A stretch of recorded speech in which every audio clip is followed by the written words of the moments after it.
Hey everyone, Drummer Ruben here again.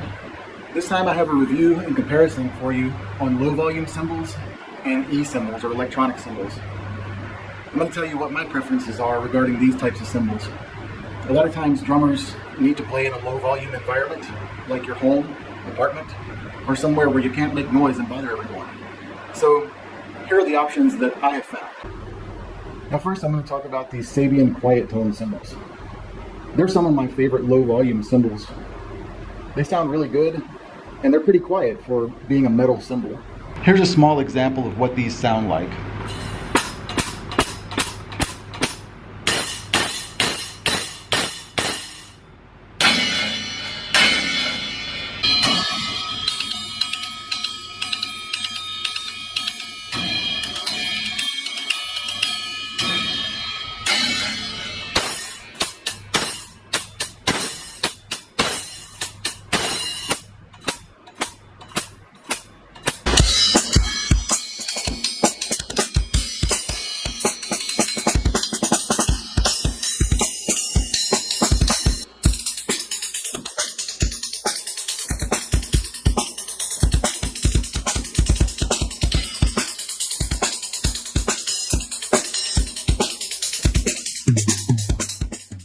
One thing about these Cymbal cymbals that I've noticed is they're very durable.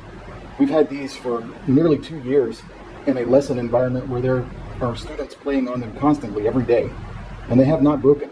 I think the Cymbal quiet tones have a really decent sound and feel, close to a real cymbal, but of course not exactly. They're some of the best ones you can buy. I have a whole set of these at home myself. Zildjian also makes a low volume cymbal, the low volume L80. And we used these for maybe a year, and all of them ended up cracking and breaking. As you can see, even on this one, this is the last one that was even somewhat intact, and it has a big crack in it right here, and it's about to come completely apart. These seem like they have a decent sound, and when you're first using them, as long as you're playing lightly, they're probably fine. The only thing I've noticed about them is that they seem brittle, and they break easily. So I myself don't use those, even though they do sound good. Next here I have a set of, I don't know what brand these are, but they were really cheap on Amazon. And these are really similar to the Cymbal or Zildjian low volume cymbals, but they're just a generic no-name brand. And surprisingly, I like the feel and sound of these even better than the Cymbals or the Zildjians. These sound great and they're very durable. Here's a small example of what these sound like.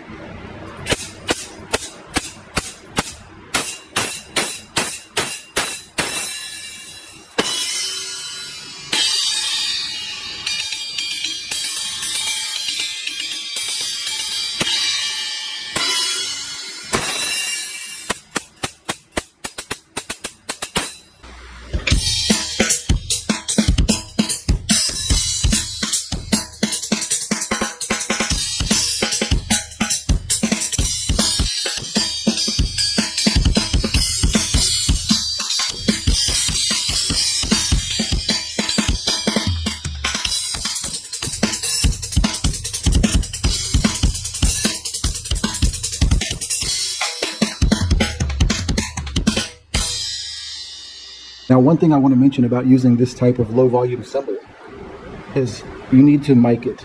It's not going to plug into your drum module. These actually are acoustic cymbals, not electric. So you need to put a mic over your drum set.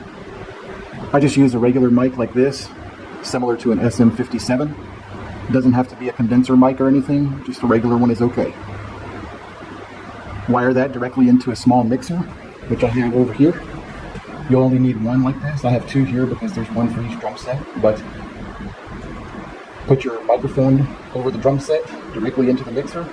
Also, your drum module goes directly into the mixer as well. You can balance everything out and get a nice mix of cymbals and drums, and it'll sound great. Next up, we have this type of cymbal, which is plastic and rubber. Now, this one is a Roland model, and this one is an Alesis model, and they're really similar as far as I'm concerned. Both of them are okay, especially for a beginner. They'll work well.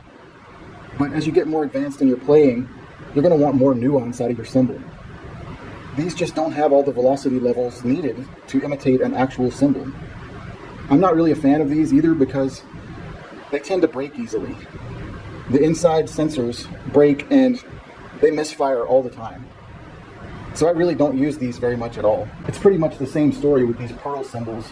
They're almost the same as the Alesis or Roland with the rubber and the plastic and the sensors that break very easily. I'm personally not a big fan of these, but they do tend to come with most e-kits. So if you get one, go ahead and use them until you can afford to get some of the other low volume cymbals that are actually made out of metal. The one advantage to these rubber type cymbals are they are definitely quieter than the metal ones. So if you need to be in an environment where you have to be extremely quiet, these are probably better.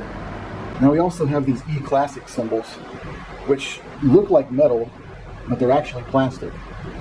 These came with the Pearl E-Pro drum kit, and they are essentially an Alesis product. The problem with these is they're pretty loud, and they're plastic, so they don't feel like a real cymbal, and they're loud and abrasive. And really the sensors aren't that great. They also break easily. The sensors are underneath these two rivets right here, and just with students playing these cymbals, I've had them break numerous times. So remember, this is just my opinion, but I think that these type of rubber cymbals are okay, but not that great. These E-Classic plastic cymbals, even worse than the rubber ones. The Zildjian L80 low volume cymbals are good, they sound good, but they break easily. They're not going to last you a really long time if you play a lot. And the Sabian equivalent of this is better. They don't break as easily, and in my opinion they sound almost just as good, if not better, than the Zildjian. Lastly, these no-name brand that came off of Amazon are pretty awesome.